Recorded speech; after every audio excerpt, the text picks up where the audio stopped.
आपने दो चीज़ें कही, कहीं कहीं वो नॉन रिलीजियस शो करता है, कहीं कहीं धर्म, ये आपस में कंट्राडिक्ट। अब आप दुनिया में अगर ध्वनि के विज्ञान पे जाएं, आपका प्रश्न ध्वनि के विज्ञान पे कि hello madam, secular, politics, science, इन शब्दों से क्या अंतर होता है? तो एक पूरा का पूरा विज्ञान है कि उसमें कैसे है। भारतीय संहिता में क्या बोलते हैं ये अलग है, लेकिन आप और हम अगर एक म्याऊं बोलें तो हो सकता है आप इसको कैट बोलें, बिल्ली बोलें या कुछ और बोलें, लेकिन पूरी दुनिया में अगर आप बोलोगे तो इंसान तो समझ ही जाएंगे, जो बिल्ली या कैट है वो भी समझ जाती है मुझे उद्बोधन हो रहा है। प्रकृति ने उन सब जानवरों को एक फैकल्टी दी है जो अपनी आवाज़ से पहचानते हैं।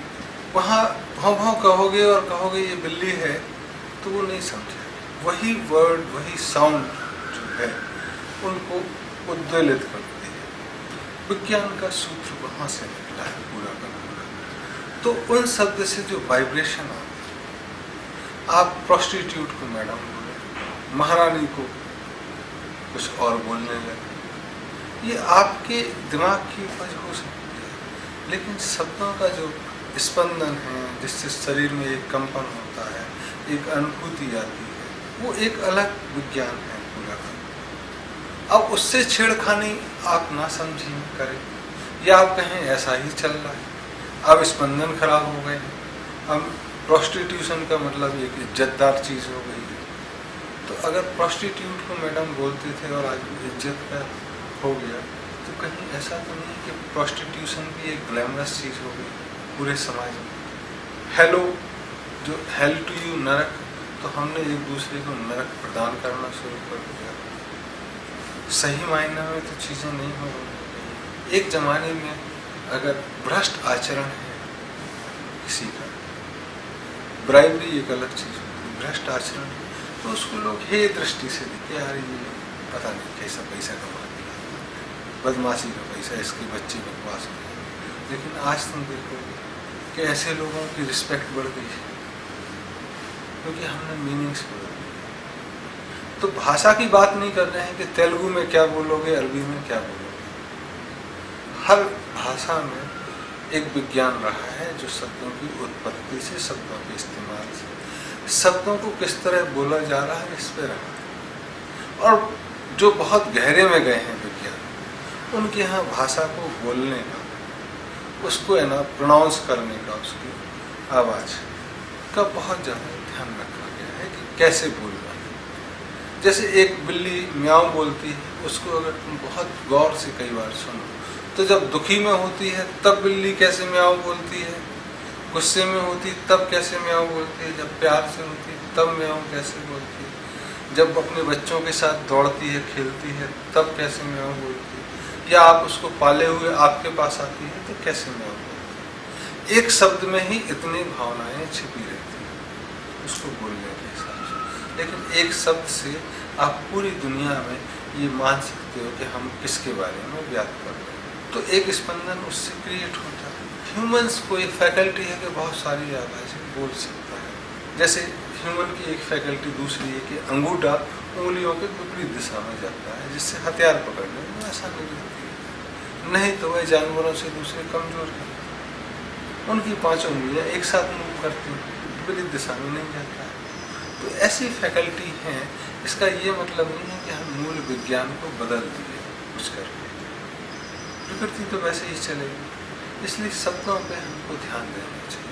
बुद्ध ने कहा है, और दुनिया की बहुत सारी संहिताओं पर ध्यान दिया, बोला गया कि आप अपने शब्दों पे ध्यान, शब्द वाक्य बन जाते, वाक्य आपके विचार बन जाते हैं, विचार आपके कर्म को तब्दील करते हैं और वह आपकी डेस्टिनी। तो शब्द से आपकी पूरी की पूरी डेस्टिनी, आप कहो कि हम शब्द ही बदल दें।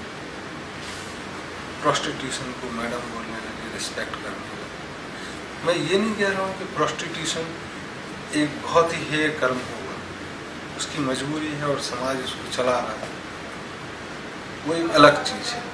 ये किस मजबूरी से काम कर रहे हैं, उनको उत्थान की जरूरत है, ना कि हेय दृष्टि से देखना, ना कि ग्लैमराइज करना। उचित चीज़ चाहिए, वो एक अलग रखे, लेकिन हम समाज में दूसरे जो तथाकथित महिलाओं की इज्जत है या इज्जतदार महिला, उनका आदर कैसे करना है, तो वो एक अलग तरीके से भी हो सकता है।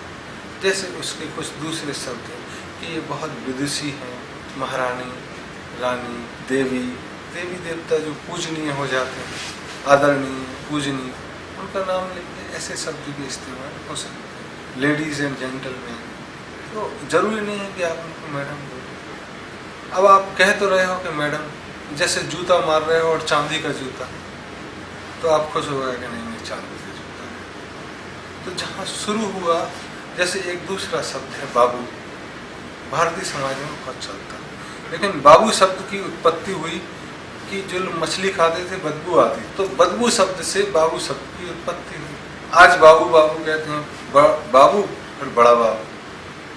तो पहले होता था ये बाबू है, ये बड़ी बदबू है, इससे बड़ी बदबू आती है तो बड़ा बाबू हो, वो खुश हो गया कि हमें बड़ा बाबू।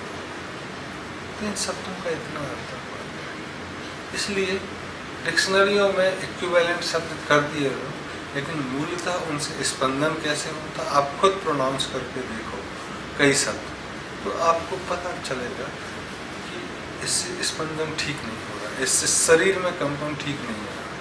अगर इस दृष्टि तक आप जाओगे तो आपको समझ में आएगा कि इनसे कैसी परिवर्तन होने की उम्मीद की जा सकती है या परिवर्तन